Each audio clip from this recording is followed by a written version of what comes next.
Hello, and welcome to the very first Face of Attitude live event. I'm very glad you are all here and that we can sort of hang out and talk a little bit about Face of Attitude. How this live stream is going to work, I'm going to talk a little bit about Face of Attitude, our sustainability project, just all the cool information.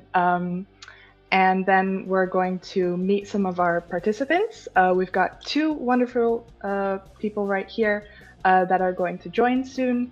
You'll get to know them a bit, and then we're going to talk about Face of Attitude, sustainability, just have a fun chat about that. And then in the comments, you guys can ask questions either to me or to the participants whenever you want.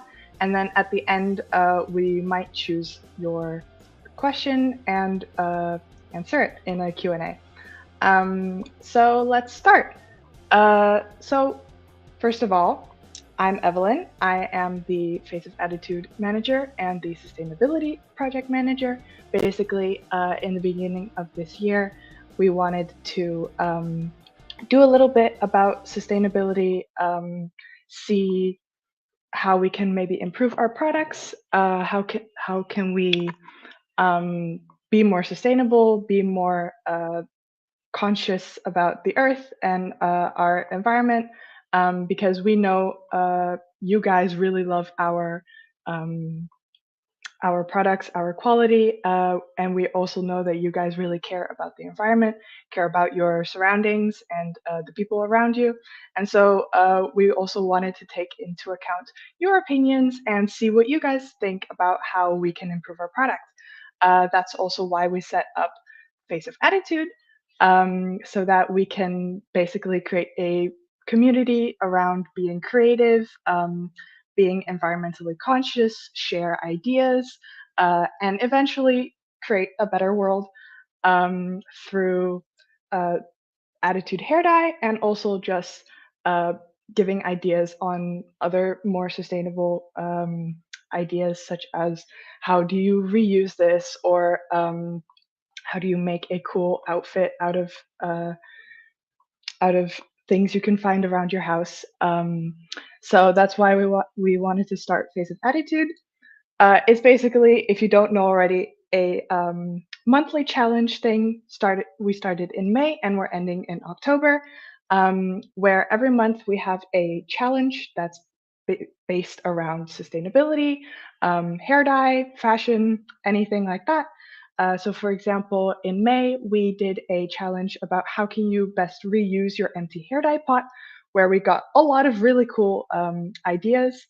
And every month there's also a winner who wins 100 euro e-credits and hair dye and a hair makeover, basically.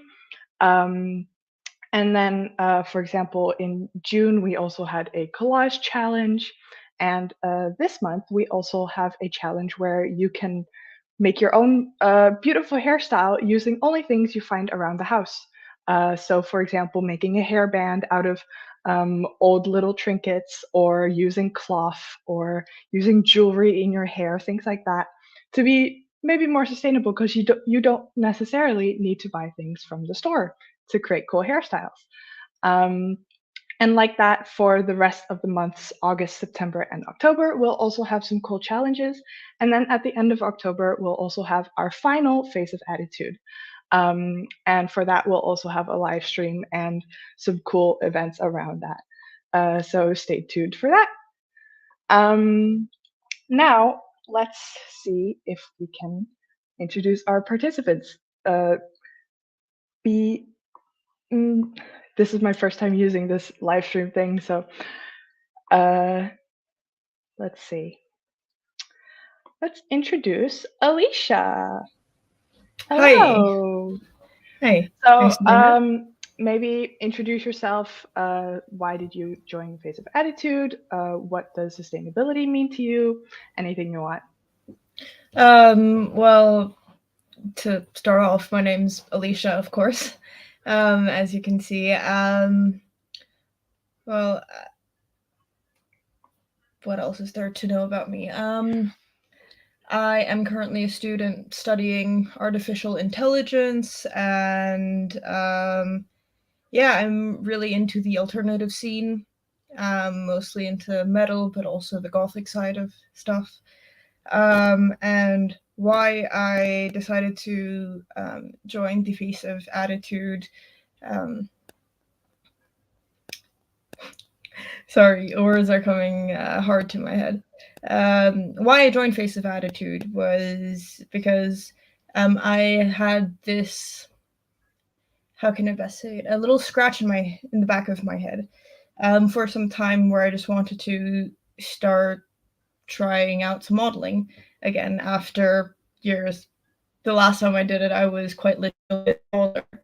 And well, I saw Face of Attitude as an access to that, as a potential way to try it out. And plus, the other monthly awards or rewards are also very nice. I really love the stock that Face of Attitude holds, like all the clothing, shoes, and well, in May I tried out the hair dye for the first time, and I'm quite in love with the color Jealous. It's what's currently the green in my hair that's now fading out. And it also fades out into a very nice color, which I must say, since often green hair dye specifically can fade out into a more kind of yellowy color that's not so appealing. And what sustainability means to me. So, if I look at sustainability in multiple facets, including something like health, um, it's about something that you can pursue long term. You want something that is sustainable is something that isn't only something you can do for a month or 2 months, but something you can do for a year, 2 years, longer. So that's one of the aspects of it, the time aspect. In terms of the environment, it's finding the best and most practical and, well, environmentally friendly solutions to issues that we're facing, such as oil. What can we use in replacement of oil instead of that is not oil right now? What can we use to replace various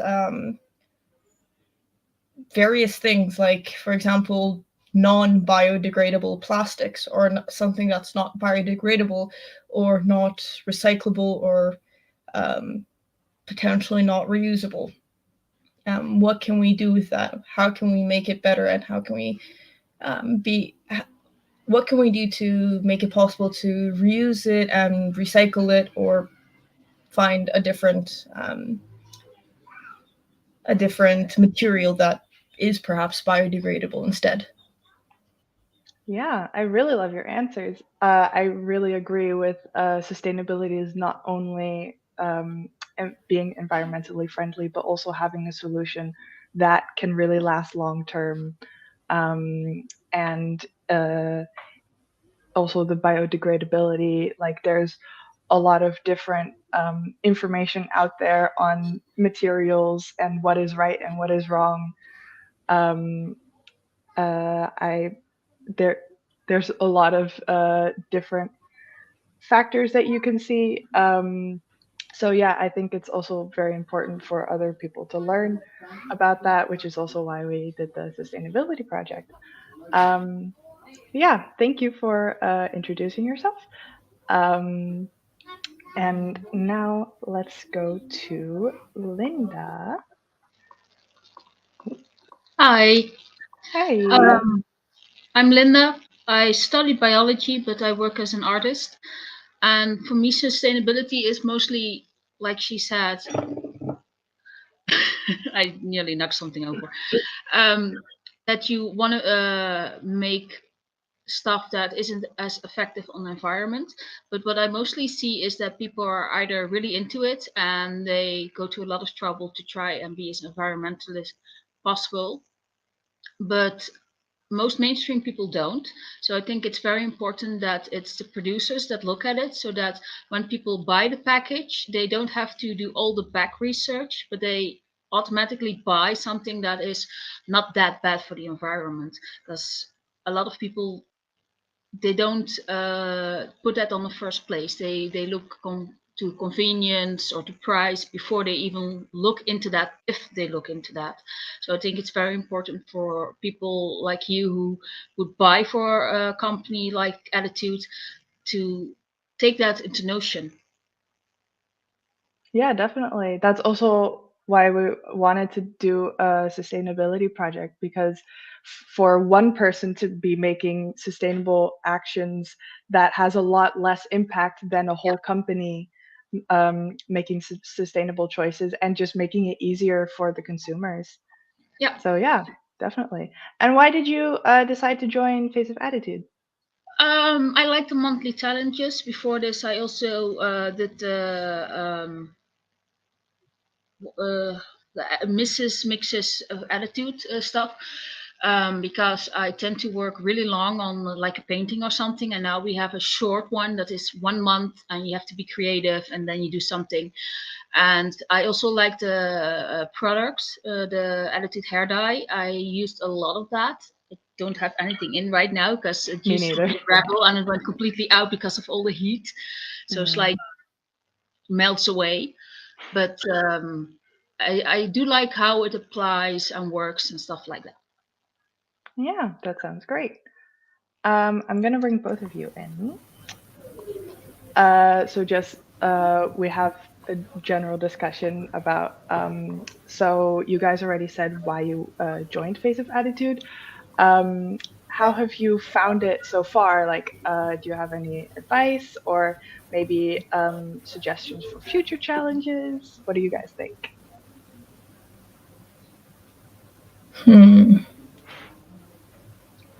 How Well, I have you guess, found it so far? well, so far, the main struggle that I've found is to make sure that when making the entry to activate it, that's the main thing. I forgot to do that with the May challenge. And the only unfortunate part with that one is since I didn't have any hair dye, I didn't have the pots yet, so I ordered them quite last minute, and everything. But otherwise, the main advice I would have is just be creative with it. Just like, what can you think of, and what can you then actually feasibly do? Because I mean, if you can think of it, but it's not something you can actually do, then it doesn't really make much sense to try, in my opinion. But if you can do it, then why not? Definitely, yeah. And if you're not creative, you can look online. There are a lot Pinterest is always of great. things that can give you ideas of how to use material or do stuff. Definitely, yeah. Do you guys also have ideas for future challenges that you might want to do? Well, these are all concentrated on the hair dyes. So maybe like a little clip about how you dye your hair or something. I'm not sure, because I like the creative ones. Like this month is really creative. Those are the ones I like best. And the practicalities of these, I usually just dye my hair and that's it. Yeah, So I think I agree. Like, some more of the more creative ones would definitely be nice. Like, I just had a look at this month's challenge, and that already is far more creative and has me thinking about like what I could do next, what kind of hairstyle I could do. Also, for example, like I believe it was last month's challenge with the collage, that I would also say that was a rather creative one. That's not so, say, practical as how to reuse the pot, which is still really handy. Yeah. Yeah, because we've sorry? it's quite limited what you can do with a pot of a certain size, because it's a pretty stern plastic, so it's not like you can just cut it up. So I saw a lot of entries being basically the same for what they would use it for. And then if you have a little bit more movement within the challenge, you can see more different ideas. Oh yeah, yeah. Thank you for your ideas. Because yeah, we have also sort of been honestly just been struggling a little bit of how do we connect the hair dye challenges with the sustainability. So for example, that's why we wanted to do this month's challenge of like, well, reusing things around the house is also more sustainable. Um, but yeah, connecting those two is sometimes a little challenging. Well, it's a chemical product, and chemicals and sustainability don't match very well. And usually, what most people see in sustainability is packaging, and Exactly. that's not up to us. That's up to you. Yeah. Well, that's why we're also asking for your opinions because we know that the quality of the hair dye is already great. Maybe just how can we improve the packaging? Or, for example, we saw with the reusing that a lot of people already reuse them in different ways, such as storage or even planting, things like that. So, how do we encourage acts like that? How do we encourage people who usually throw them away to otherwise make it more easy for them to reuse it? So, as you said, more flexible packaging, maybe you can do more with that. Yeah, and Yeah. also, Oh, sorry. Go ahead. sorry. Another idea is, well, offering the pots in various sizes, and some people like myself who has really long hair, well, I know for a fact that one pot would not cover all of my hair. I would need probably two or something. And then that would, if you could then offer it in a like the same colored hair dye, just in a larger pot, then you also allow access to planting other plants, for example, since not all plants can fit in a small pot.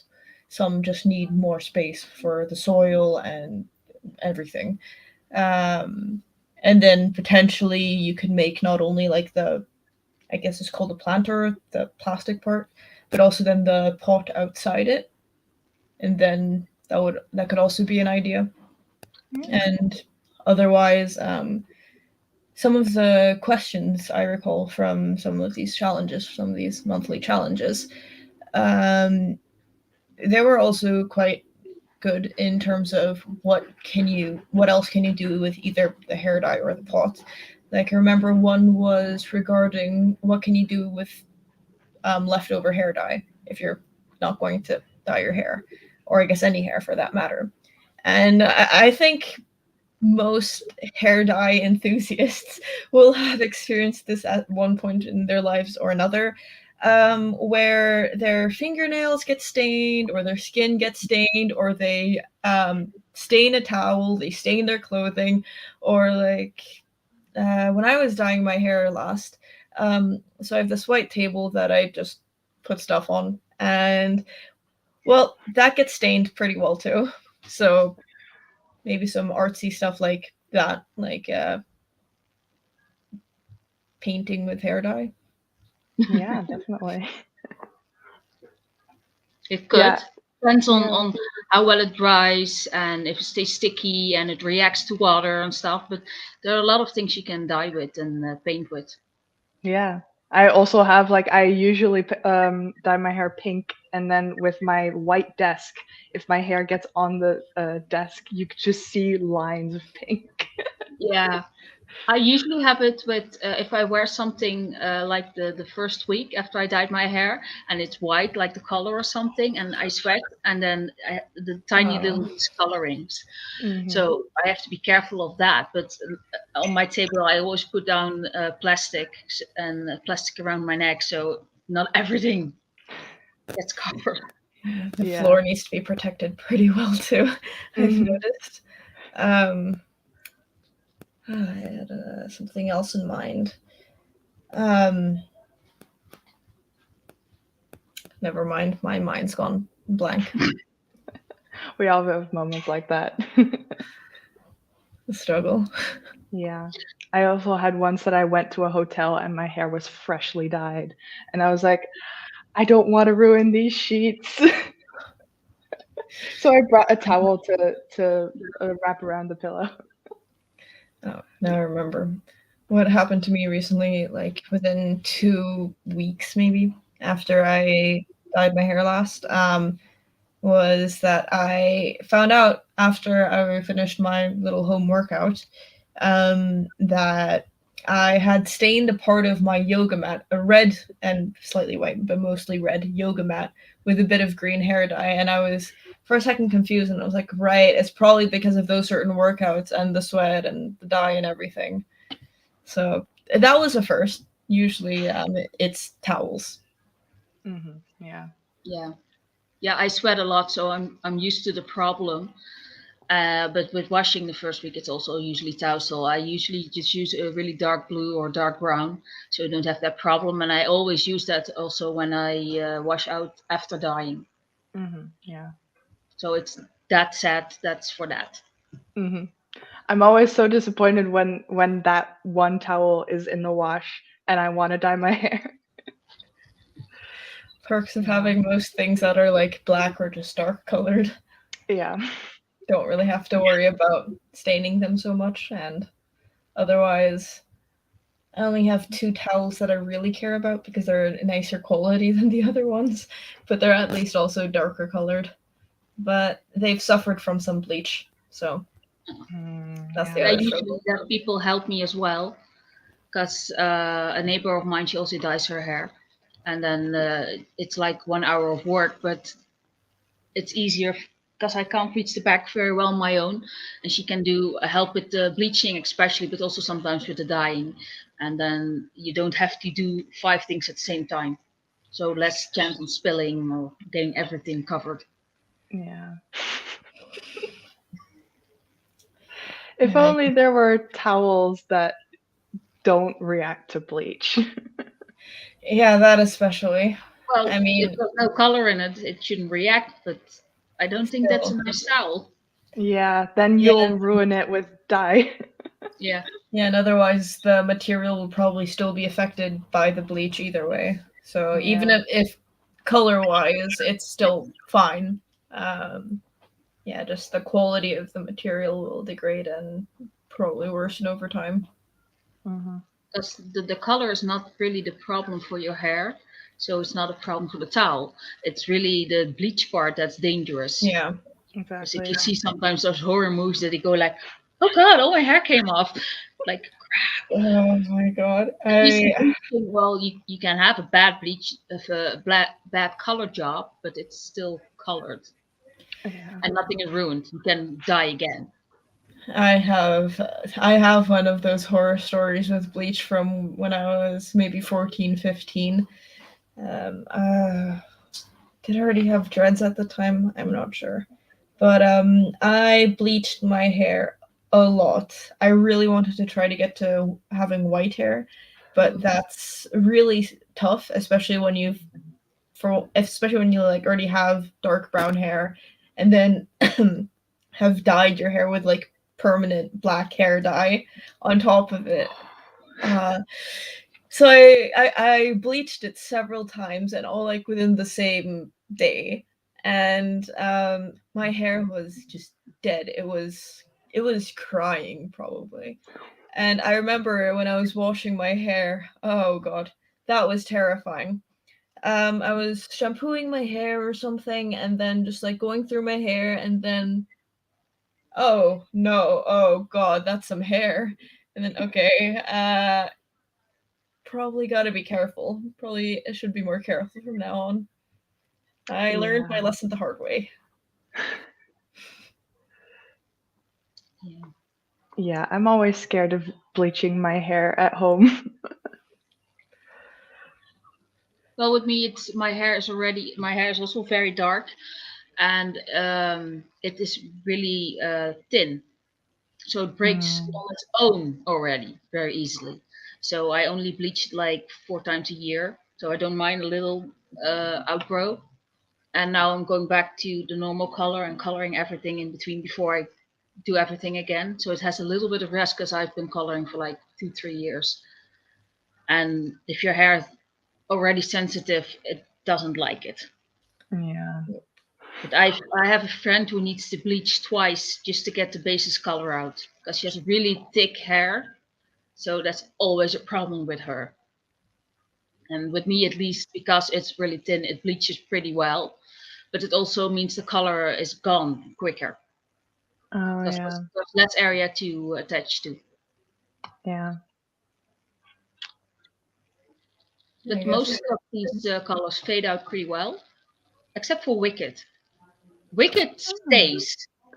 It turned from purple to light purple, but it really stays. I had a dark purple Wicked and another purple, and I had a band of lilac, and the rest was blonde. And I actually went to the salon with that to get my hair shortened because I cut it like once or twice a year. And they had the little ends in it, so they just bleached over it a little bit, and they turned mint green. They still weren't coming out. That one is Well, really strong. The other ones I never had a problem with, but that one's really strong. well, I'm trying Wicked this week, so I'll see what happens. Well, that's what it does to my hair. So Yeah, everyone's hair is different. because of the colors, I used to have purple, blue, and green in my hair, but it would always look like dirty blonde hair when the green comes out.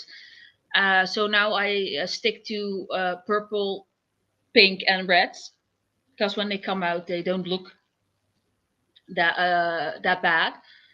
So I only know those colors, but that's what I noticed on that one. I'd never had a problem with the other ones, but that one was sticky. Ah, yeah. But that also means if you don't have to dye your hair if you don't mind that it's really light purple. Yeah. I mean, there are perks to having a color that already just the beginning part, it's already a really nice color, and then it also fades Yeah. into a nice color, and then it's just a win-win scenario. I mean, for example, yeah, what I mentioned earlier with like green hair dye is some of it's just a lot more like it has more of a yellow basis to it. So then when it fades, it has a nastier color. It's just unpleasant. But what I'm noticing with this one specifically, well, maybe these sections aren't too great because these weren't bleached as well. But like here, for example, it turns more into a blue. It's more of a blue green, which is a lot more pleasant to me at least. Mhm. Some may disagree, but yeah, I personally, I really like more of a blue green than yellow green because Yeah. it just fades out much nicer. Yeah, and blue green sticks better to your hair than the yellow green. The yellow green washes out quicker. It's the same thing with yellow and orange tones. They just because they're closer to your natural hair color, they seem to wash out quicker. The effect.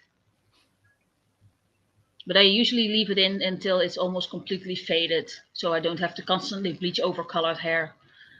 Mhm. So it's nice to see if something fades, usually to be a little bit pastel-y, because it's less dye, but it doesn't leave spotches or anything.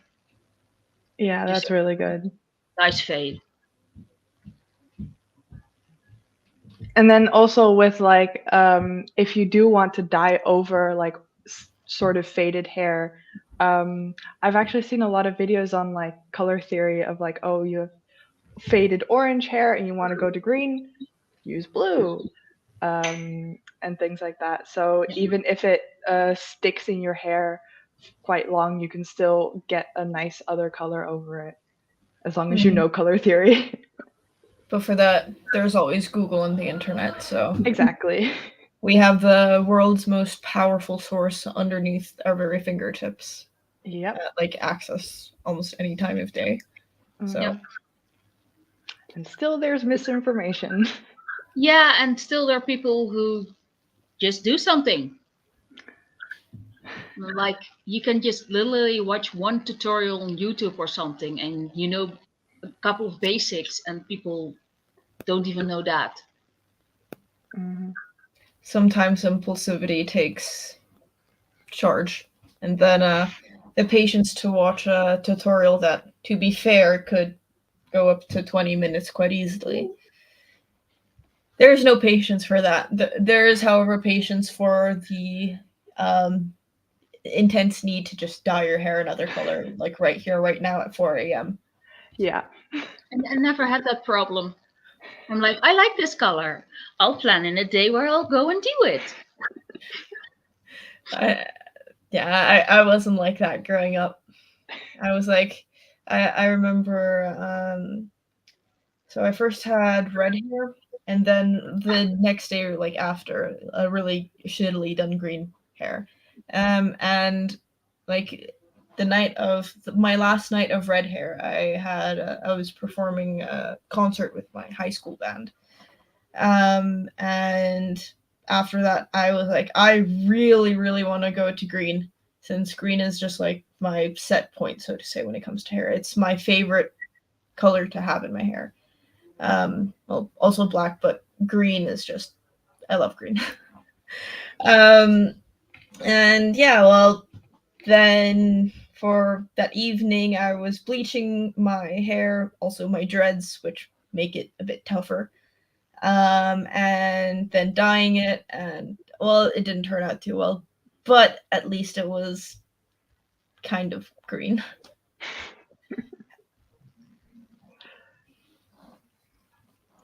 I didn't even know you could bleach dreads. As I figured because they're so thick, you can't get all the bleach out when you're rinsing it quick enough. You can, but yeah, you definitely have to rinse and wash it really well. I mean, for example, you obviously can't use conditioner because that will loosen them up. Also depending on how long you've had the dreads for. But well, shampoo, there's always that, and otherwise just leaving it under the water, letting it run for as long as possible.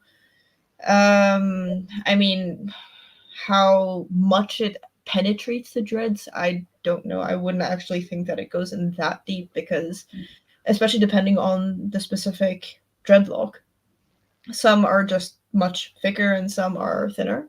And like the thicker ones, I would imagine it would be harder to get more to the core than with the thinner ones, just since sheer size. But yeah, it's possible, though it is tough, and you do, of course, length is also an important factor. You do also probably need some more bleach and more dye. Maybe not the dye, but at least the bleach to properly cover everything and try to make sure it's as even as possible. I do have to say, bleaching non-dreaded hair is much easier. That is for sure. I can imagine. Especially for the 4 a.m. impulses. Yeah, that must take a while. You're done by like 3 p.m. Well, depends. I mean, maybe first getting the bleach or the dyeing done, and then sleep, and then continue when you wake up. Yeah.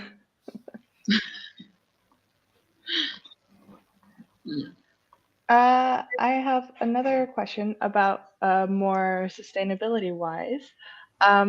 So what do you guys, apart from this whole challenge, what do you guys already do to be more sustainable? Because at least for me, I used to be that person who said, I'm not buying any plastic because that's bad for the environment. But then now through my research, I realized like, well, buying one or two plastic things a day is not that much impact compared to all the other stuff. So, what do you guys already do to be a little bit more sustainable? Would you like to begin? Okay. I of course separate my trash. So I have plastic, paper, and the other stuff, and then I have a green container as well. And I tend to try and buy local products. And also, some clothing sites do that. They tell you if something has to come from far, and they actually make them more expensive now, so that people are like, "Oh, maybe I need to think about it." And that's basically it, because most of the stuff I have aren't in packaging that you can refill, so you have to buy new ones. Mhm. And I already don't do much going out or big trips or use the plane or anything. So I walk everything or take the bus for long distances. So it's not that I have to watch out for those types of problems. Yeah, that's pretty good. Low consumption is also a way to be more sustainable. Yeah. For me, perhaps one of the main things that I do is, well, I try to not buy plastic bags as often as I can. For one, sustainability, but also there's the extra cost. And frankly speaking, if I can minimize my costs when shopping, mainly groceries, I try to do that. So I always have at least one tote bag in my bag. So in case I run out of space in whatever bag I may be carrying, I'll have the tote bag. And if I'm already expecting that it will be something larger, then, well, I have several bags from Action, like those reusable ones that are super practical. And otherwise, I have an even larger one from IKEA, which is also very handy. Yeah, and, well, with batteries, for example, collecting them and disposing them in the place where you dispose batteries at the supermarket. Hmm. And with anything that requires any kind of special disposal, trying to figure that part of things out. And, well, one issue I've come across a lot is through like leg chafing with pants, then towards the inner thigh, the material starts to thin out and then tear. Well, since my boyfriend has a bunch of socks that he doesn't wear, or some old pants that ripped for him, I just use them as material for which I can then patch up those pants that I really adore, and I can't get myself to throw away because I love them too much, just to fix them up as best as I can so I can wear them again without the rip. Yeah, and for anything storage wise, like any kind of plastic storage thing, or even more so glass jars, I keep them in case I may need them at some point in time. Especially with glass jars, I really like to keep them and then store herbs in them, or certain spices or spice mixes. Also really handy considering, well, I'm half Chinese. So I also like to indulge in some Chinese cuisine, which requires certain spices, and I just really don't like having them in those little plastic boxes or whatever bag they may come in. So I put them in glass jars instead. Nice. Yeah, and buying secondhand also works. You can buy really nice glass containers secondhand or clothing and stuff. So there's a lot you can do without trying too much. Yeah. Because I always have like also a folded little bag in my backpack, and I don't notice it's there when I stuff things in it. So it's not a problem to take it everywhere. Hmm. So it's just really small things can have a lot of impact. Exactly. And I've also realized that like even if you try really hard to like make all of the right choices, Yeah. there's still like you can't control some things, and especially with like if you try to be zero waste or zero plastic, like in our society, that's impossible. Well, I have So because I studied medical biology, and then I see the doctor shows where people have to give consent to have a procedure done, and it's like, how can somebody give a consent for something they don't understand? So a lot of what these as well is you can, if a producer or a vendor doesn't tell you the difference between one plastic and another, you can't even tell if it's sustainable or not. exactly. So even if you try to be really conscious, you don't have all the information to be totally conscious of everything. So you have to do your best, and that's it, and not make yourself go crazy because you touch something made of plastic. I think Exactly. on that note is kind of relating to what I said before. It's also something you should be able to not only be able to do for like a day, a week, a month, but something that you can just do long term, because otherwise in the end it's still not sustainable. Because part of the term sustainable is something that you can sustain, something that you can continue to do over a longer course of time. And that's not just the product, yeah, also the you need to be realistic with yourself and the world, and just manufacturers of all sorts. You can't control what another manufacturer decides to use as their packaging. Whether what I've noticed many companies doing is, for example, putting a pretty small package in a huge box, which is so frustrating, but it's also just, frankly speaking, quite a waste of material. Like a little book doesn't need to be in the box that could fit, I don't know, something like 3 of my keyboards, for example. It doesn't make any sense. I think they just have big boxes, an amount where everything fits in, and they use those for everything because it's easier to order, and also cheaper for them because they order in bulk. Yeah. Because that's the only reason I can think of. To be fair, they generally also have smaller boxes for smaller items, but how much smaller, that's the question. Yeah. I have noticed, because I've worked in the distributing magazijn for Attitude a few times, because sometimes we're needed from the office. And we actually have a lot of different sizes of boxes. Sometimes I'm also like, does this fit in that? Does this fit in that? Just to try to find the smallest box. And also, like, we do try to any plastic or things that we have in the bulk boxes, basically, all of that stuffing, we also reuse that in the packages that we send out. So sometimes you have like shredded paper, sometimes you have like old plastic bags that you find. So that's just because we don't want to throw those away. And so that's already something we were doing just to lower costs, but that's also very sustainable, which a lot of companies aren't doing. So, like, as you said, some things you might already be doing without being conscious of it, and as long as it's a habit and it's something sustainable, then it's good. Yeah, because most people react to their wallet and to things that are easy. They can do it while sitting on a couch. And if you make it easy for them to be sustainable, people will be sustainable because it's harder not to, or it's more expensive not to. So a lot of these things will have to come from the production side to make it easy for customers to do, and then they will.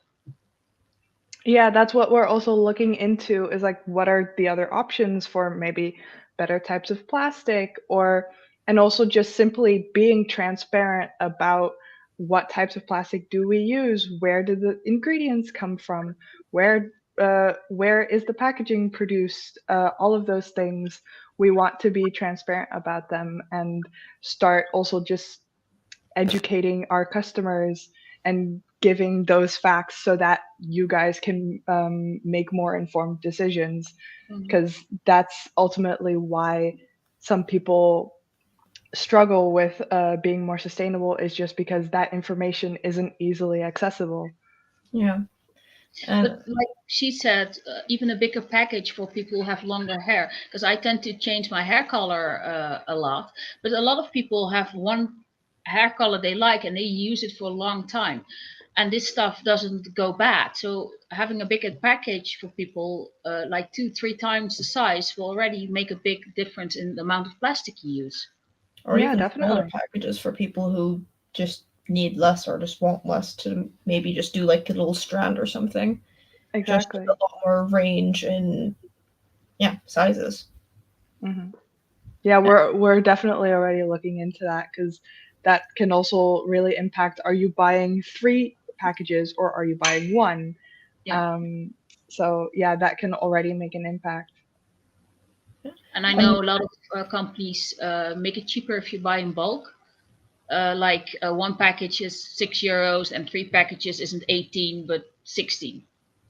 And that would make people think twice about what else do they need. So they buy everything in one go, and you only have the sending costs once. But it also means you have the admissions from the cars and the planes only once.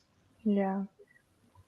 I'm not sure how applicable it is to, for example, the hair dye pots, but if I'm correct, there should also be like biodegradable plastics. I only thinking of this because one of the trash bags I buy is biodegradable. So looking into something like that could be an idea, though logistically, how practical is it to contain something like hair dye in it? If it reacts to it and then, I don't know, the hair dye starts seeping out of the packaging, that's another question. Or just looking into other materials that may not be plastic. I'm not sure how much better, for example, glass is. You can also use glass for other stuff. But yeah, otherwise it's all, from what I know, please correct me if I'm wrong. Glass can be also more recyclable than plastics because you can always melt it and then recreate it into something else. Also, if you go down the route of glass, having the option to have customers who have bought the hair dye send the glass pot in that case, back to you, and then you can reuse it. I've already done like a lot of research, as you said, into also like new materials and things.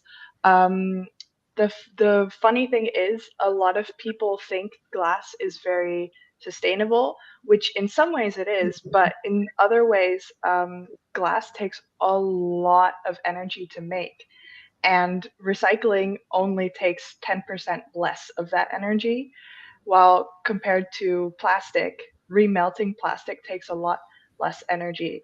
So that's also factors you can take into account. With glass, you can just reuse the pot itself many times, and you can remelt it into new glass many, many times.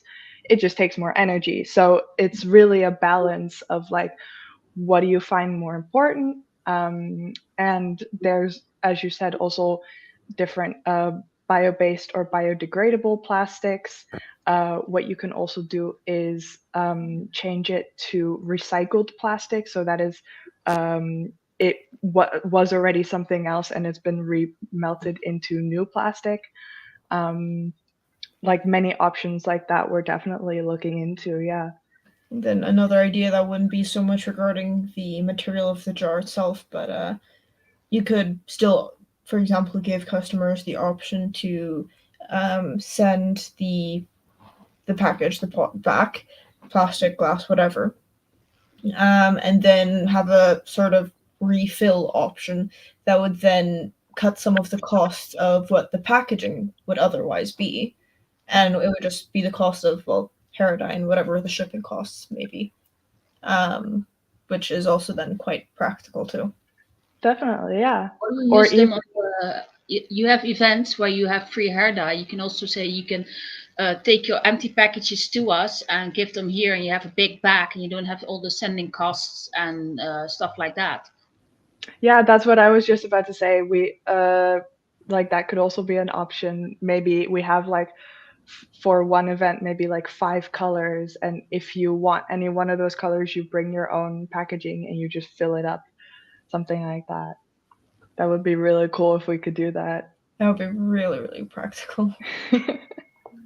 If only we had a physical store where we could just do that the whole time. That's the big problem. Most companies that have refillable you just go to that company and they tap on you and you can go, and you don't have that. So that's why I thought maybe events are an option to, if you have a hair pot that's empty, to bring it there since you're going anyway. Yeah. Or like in Comic-Con or something. Or perhaps an option is like a little section at your headquarters or an office space where people can come by and like drop the packaging off. Yeah, Yeah, but that's definitely. still a Can long get way there. for entire Netherlands.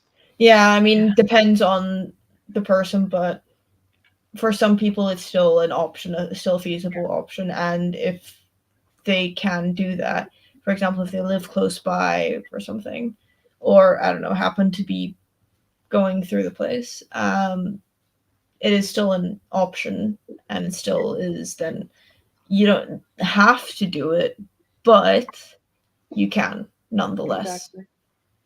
So giving that option is a big factor. Like if you don't have any options, then well, no one will take any.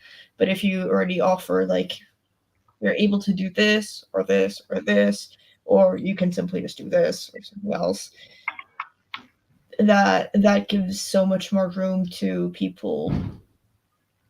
Yeah, just choosing which option they find is just most practical for themselves, but also in terms of sustainability too. Yeah. And are the pots of the same type of plastic, everything that's on them? Because I know the chocolate milk drinks, they have the plastic bottle and they have the cover of that, which has the logo on it. And now you have to rip that off because it's a different type of plastic, and that makes it harder to recycle if they're still stuck together. So I don't know if everything you use on the packaging is the same type of plastic, so you can all melt it in one go. Yeah, the see-through pot itself is PET plastic, and the lid is PP plastic. So they are different types of plastics. So ideally, you would put them in the trash separately, but in terms of the labels, usually when plastic gets sorted, the types of labels we use, that gets melted off basically. It gets put in a hot bath, and then all the ink rises up to the top, and they just swipe the ink away. Oh, that makes it easier. Yeah. Because I know But yeah, we're also looking into like what is the current packaging and how easy or hard is that to recycle. because I know different types of plastic. Because people call it plastic, but there are lots of different types of plastic, have different methods of use and different methods of disposal. Yeah. That's why you sometimes also see on like maybe conditioner bottles or something, they say 100% recycled plastic with a little asterisk, and it says not including the lid, because the bottle is PET and then the lid is PP, because they just have different qualities, and the PP plastic is just better for lids, and somehow that's just not recycled. Well, I once saw a documentary and they said they couldn't make things 100% recycled because they needed at least a little bit of the original sub, plastic in it, the little plastic, but because otherwise it would be too weak because it was heated again and again, it breaks down. Yeah, it is true. The more often you recycle the plastic, the worse the quality gets. It's also the same with actually biodegradable plastic. You can't recycle that. You can't melt it into new plastic, because just because it's biodegradable, it reduces the quality of the new plastic, and so it'll just fall apart basically. So there are also definitely things like that to consider. But yeah, this has been a very interesting conversation. I really liked all of your ideas and all of your input. Thank you very much for joining. Unfortunately, we have to end the live stream soon. But yes, hopefully we'll have another live stream again, and also maybe with some more people. And thank you very much for joining. And I am going to try to end the live stream. See you guys and have a great evening. You too. You're welcome, you too. Bye. Bye.